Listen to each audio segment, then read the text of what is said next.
Chinese by blood, Filipino by heart. Hashtag Dugong Chino, Pusong Pinoy is brought to you by Federation of Filipino Chinese Chambers of Commerce and Industry. Owishi Oh Wow. Dash Cargo, propelling possibilities. BA Securities, your trading partner in Asia Pacific. AgriPro Premier Nutrition Inc. Peak Sports Philippines. Nation Paper Products and Printing Corporation. Chua Bangtang, Jimmy C, Aningo.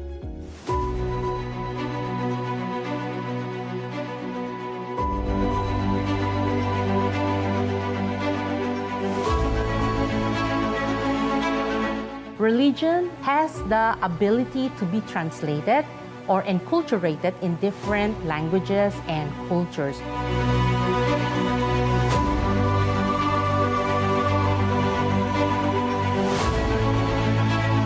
As Chinoys, we belong to a predominantly Catholic country. Chinoys are part of that.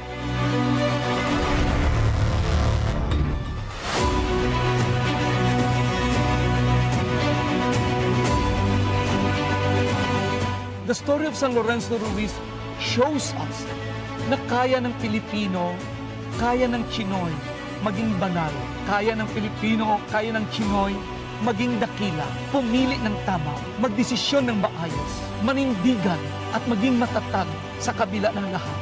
Yan ang tunay na Chinoy. Yan ang tunay na Pilipino.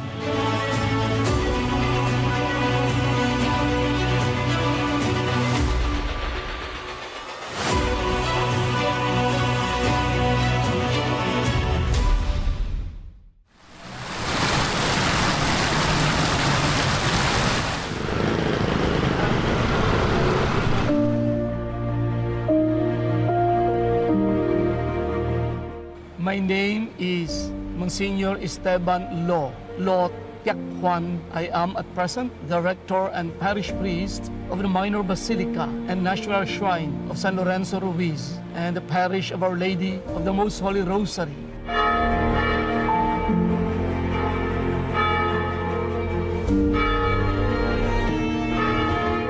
Magellan came to the Philippines on March 16, 1521. But it took several years later, under Legazpi, that Christianity started to spread around the Philippines.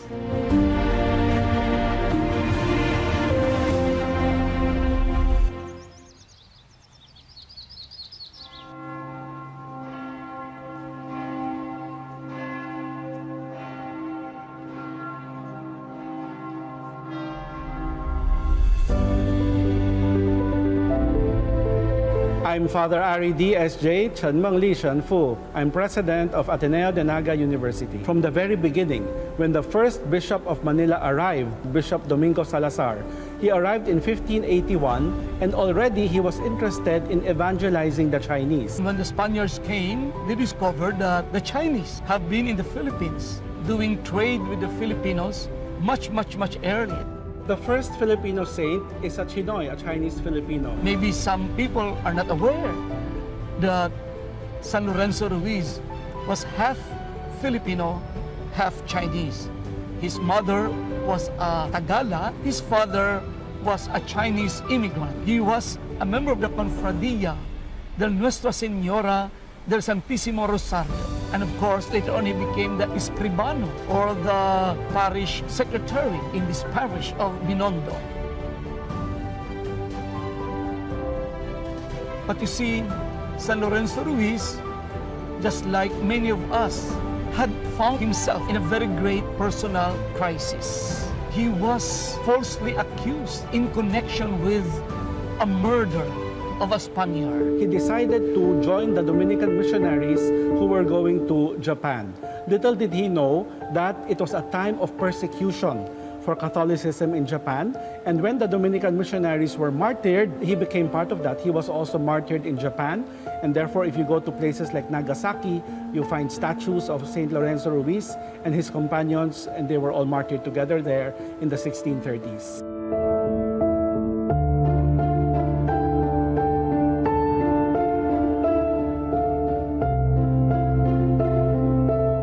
Many believe that San Lorenzo Ruiz was innocent.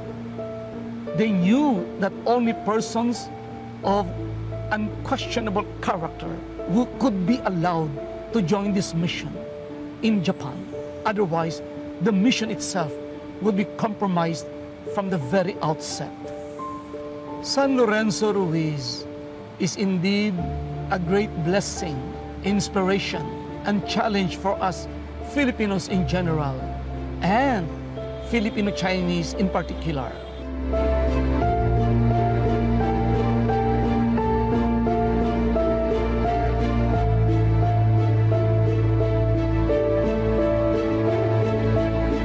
Chinese by blood, Filipino by heart. Hashtag Dugong Chino Pusong Pinoy is brought to you by Federation of Filipino-Chinese Chambers of Commerce and Industry, Dash Cargo, Propelling Possibilities, AgriPro Premier Nutrition Inc., Nation Paper Products and Printing Corporation, BA Securities, your trading partner in Asia Pacific, Peak Sports Philippines, Chua Bang Tang, Jimmy C., Aningo, Cosmopolitan Memorial Chapels and Crematory, Ersao, Dermisay Incorporated, Philflex Wires and Cables, Japan Parts Trading Center, Evergreen Cereals, Tanyan Key Foundation, East Ocean Palace Restaurant, Tiger Lim Events, GB Shoes, Versailles Palace Alabang Events Place, Mass by Green EPH, Water Care, Ford Tractor Philippines, your long-term agriculture partner, Hoa Trading Corp, Zespri, High Top Supermarket, Royal Shark's Fin Seafood Restaurant, Golden Fortune Seafood Restaurant, CW Home Depot, Poland Hopia, OSK Tools USA, Chinese Filipino Business Club Inc., Federation of Filipino-Chinese Association of the Philippines Foundation Inc., Philippine Jinjiang General Association, Jersey Haven, Ana Maria Lam, Enrique Chua, Ang Kian Hyong, William Goshako, Mary Nang, Uy Shokpo, G2 Global, Verleo Catering, Wonderful Trading, MGM Industry Inc., Grand Family Association of the Philippines Inc., Sharon Tan, Thomas Kua, Esther and Danny Lee, Nung Family, Lee Pue Chin and Jensen Chua.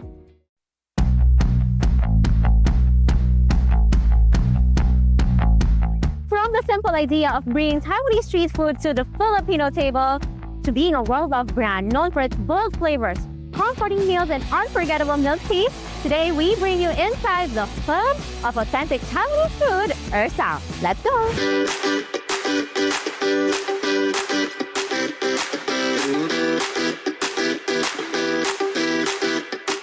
This business came from one woman's vision but is now carried forward by the next generation. My name is Mary Grace Koo Wang Huixin from Chinoy TV, and today joining us is the Franchise Relations Manager of Ersao, Ms. Charlene Hsieh. Hi, Charlene. Hi. Please do share what you have prepared for us today. So this is our beef noodles. This is pork sausage, spicy squid, and kong rou fan, and kiem pula, and also our shui jiao. What's the meaning behind the brand or the name Ersao? Ersao, it means second sister-in-law. Growing up, you have seen your mom building the brand. Please let us know how it actually started. My mom observed the food here is dominated by Western food. Why not introduce Taiwanese flavor? People loved it. I saw a very significant change in Ersao's logo, so please do share us more about this. My personal background is I studied art, and I just think that Ersao needs to go more lively and build more connections with our customers.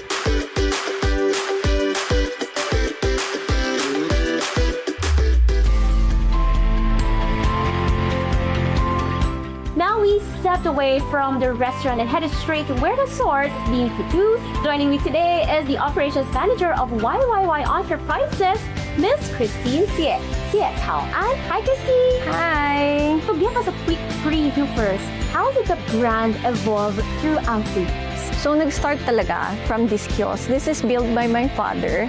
And then my mom, she bought 5 kilo of chicken that day to produce it into spicy chicken, which is well known by Ersao. The YYY Enterprises naman, it's because pumatok yung brand na Ersao. So dinevelop lang namin afterwards. Give us a walkthrough of the processes that you have here in the commissary. We have the noodles, pati yung dumpling wrapper, and we also have the meat slicing area. Sa cooking side naman, we cook the meat. We also cook there yung mga sauces. At packaging area, places na pinapack namin depending on the customer. I guess with the years that you have in the business, what were the milestones? We're very blessed talaga na nakapag-open kami ng several branches across the Philippines. And then recent years, nakapag-achieve kami ng certificates, good manufacturing practice, halal, and Hsieh. We have more than 10 departments with 100 plus employees na nakapag-provide din kami ng housing for them. Nakapag-export na din kami ng tapioca pearl namin to Dubai and Vietnam. Wow, super interesting. Thank you so much, Christine. Really shows that Ersao have smart systems and, of course, good leadership to come up with quality products like this. What came from a single vision now turned into a family-run legacy. If you're looking to grow with a brand built on consistency and scale, this is a sign for you to partner with Ersao.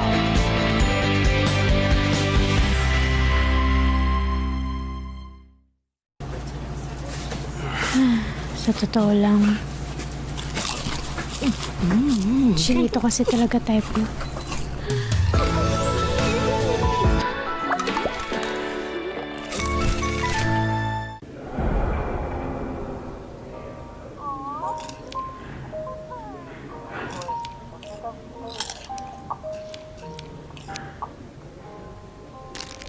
Oishi potato fries. It's cheesy to love. Chinese by blood, Filipino by heart. Hashtag Dagong Chino, Pusong Pinoy.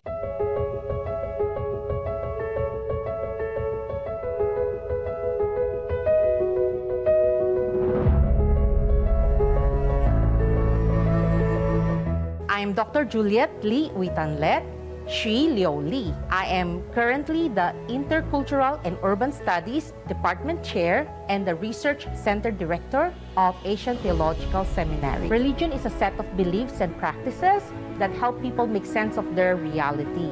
It is also an avenue for people to find solution to their everyday problems. Religion play a very important role in the everyday life of the Chinese in the Philippines.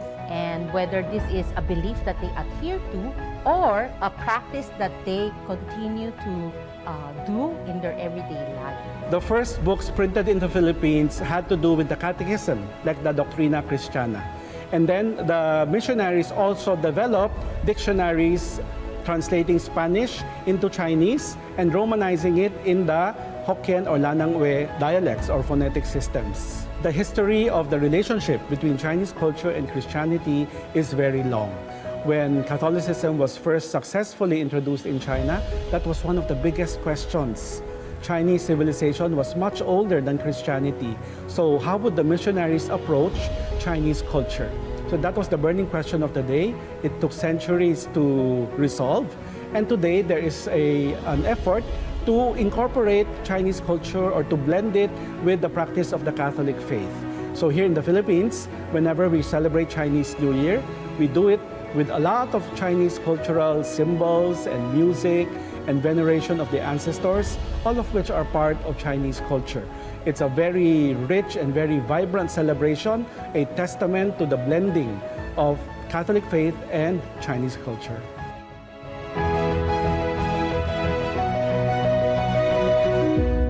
During the 17th century, many Chinese intermarried with the local women and eventually led to many Chinese mestizos. When the Spaniards came to the Philippines, of course, they brought with them Christianity or Roman Catholicism. And so when the Spaniards saw that there are quite a few number of Chinese in the Philippines, they see this as a good opportunity for trade. At the same time, hoping that they will be able to Christianize the Chinese and send them to China as missionaries.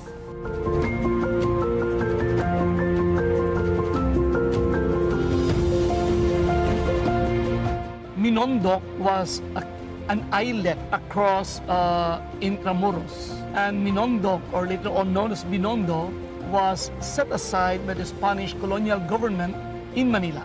The Dominicans came to serve the Chinese and the Filipino Chinese in Binondo in 1590s or 1580s in fact.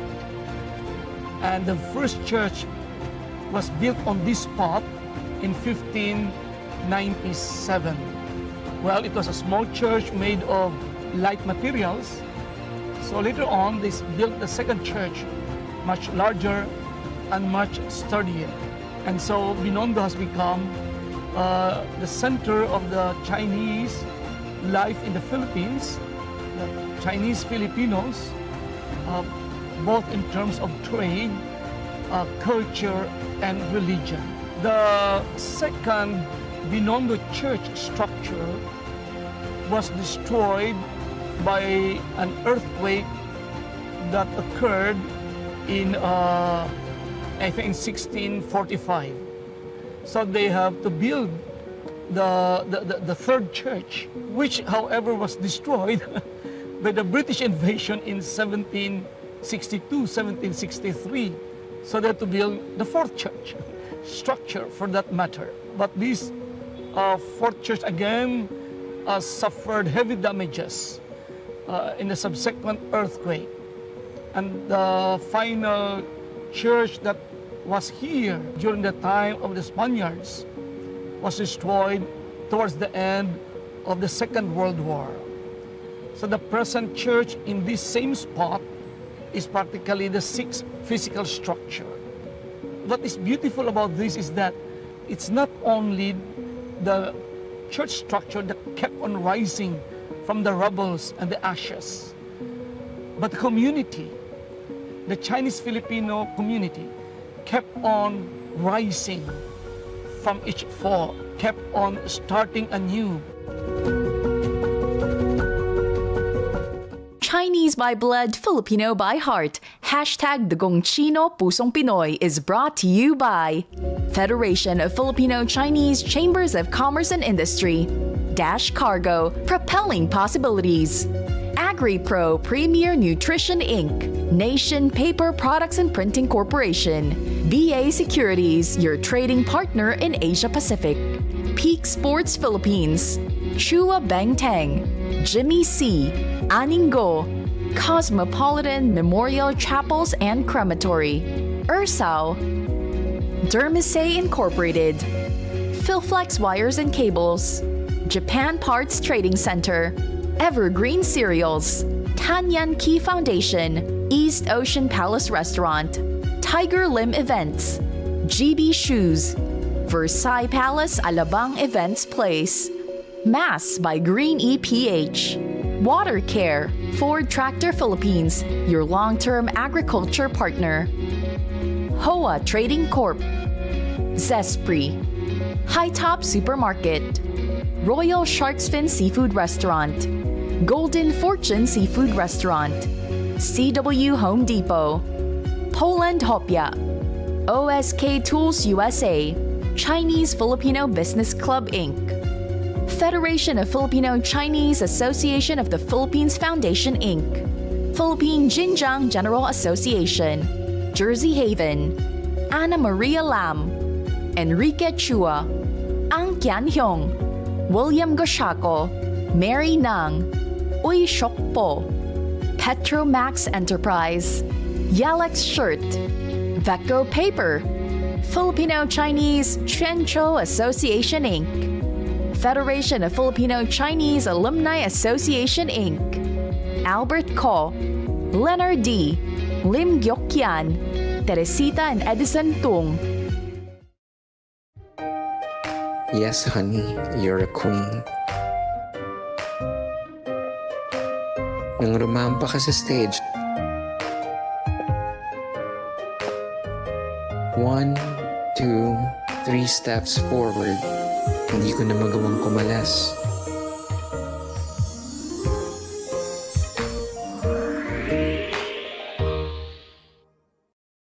Chinese Chinese by blood, Filipino by heart. Hashtag Dugong Chino, Pusong Pinoy.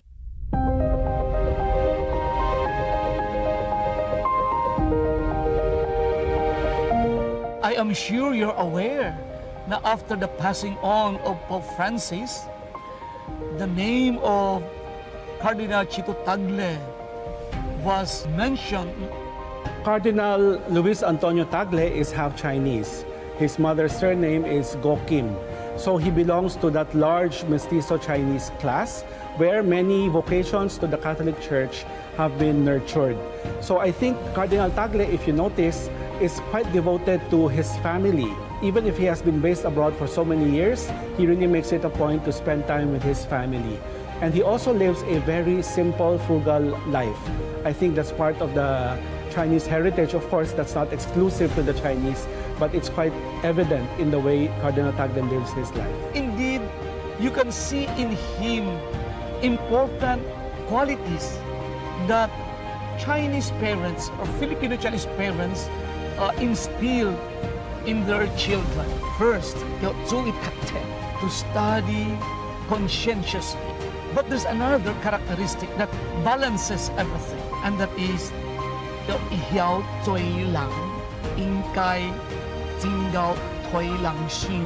And that is marunong makipagkapwa-tao, marunong magpakatao.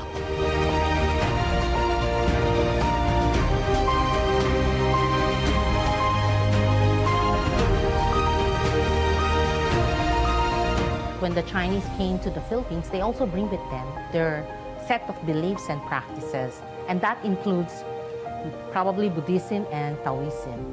However, upon coming to the Philippines, they are also introduced to Christianity, and so it is very likely that they will add on this Christianity to their already existing set of beliefs and practices. One of the ways that the Chinese Filipinos are very unique in their practice of religion is the use of Lannang Oi, or Hokkien language.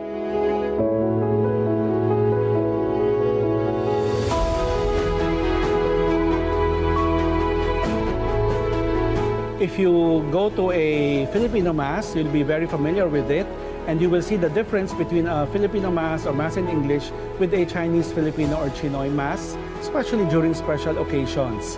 In Chinoy Masses, or sometimes we call it a chop suey Mass, the Mass could be basically in English, but maybe the readings will be done in Mandarin, the songs can be done in Mandarin or Hokkien. In fact, there's even a whole set of Filipino liturgical hymns that have been translated into Mandarin. I was part of that project many years ago, and it's quite heartwarming to see that they are still sung in many Chinese Catholic communities today. The Filipino liturgical hymns translated into Mandarin were a breakthrough because they really blended two languages and two cultures.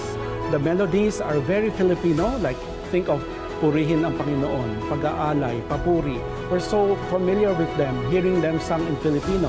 But then they have been recorded, translated and then recorded into Mandarin. So it gives you a different feeling, a different sense that here you have the coming together of Filipino and Chinese religious culture through the music. And this project was even promoted, disseminated in mainland China. And just recently, I went to a Chinese Mass in Xiamen, in China, and I was so surprised to see that the Gloria, the Papuri that they were singing, was in Mandarin using a Filipino melody, Filipino music. So it has taken on a life of its own. I think language is so important because it's the soul of a culture. It is how we encounter the world. And therefore, even if many of us learned our catechism, we learned about the Catholic faith in English or any of the local languages, when we see certain ideas or certain terminologies expressed in Chinese, it opens up new worlds. It opens up a depth of meaning that might not be there if you're simply doing it in English. I think the desire of the Chinese Filipinos to maintain their cultural heritage led to their desire to also create or organize their own parishes, and at the same time also their own Chinese Catholic schools. They also have their own Chinese Catholic associations, which would help them to grow together in their faith and in their practices. The prayer altar behind the Shoppers Mart along Ong Tin Street is a very visible and distinct marker of the Chinese blending of religions, or how they incorporate the Chinese religion in Roman Catholicism. Because in the prayer altar, they will allow praying with incense and also praying by lighting of candles. The Chinoys embracing Roman Catholicism enabled them to assimilate and also engage with the greater Filipino community. And this is very important and very crucial, since the Philippines is a Roman Catholic country and a Christian nation. And so it will enable the Chinese Filipino Catholics to identify with the greater population. I would encourage Chinese Filipinos to appreciate their unique Chinese Filipino culture and to integrate that with their practice of the Christian faith for the majority who are Christians. I think we're living in a time when there's a threat of becoming more and more global or Western, but that often means being detached from your original culture and language. So I would encourage Chinese Filipinos to get to know more about the culture in which you grew up and find the meeting points, the links between that culture and your practice of religion, especially Christianity.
Chinese by blood, Filipino by heart, hashtag Dugong Chino Pusong Pinoy was brought to you by Federation of Filipino Chinese Chambers of Commerce and Industry, Owishi Oh Wow, Dash Cargo, propelling possibilities, BA Securities, your trading partner in Asia Pacific, AgriPro Premier Nutrition Inc., Peak Sports Philippines, Nation Paper Products and Printing Corporation, Chua Bang Tang, Jimmy C, Aningo,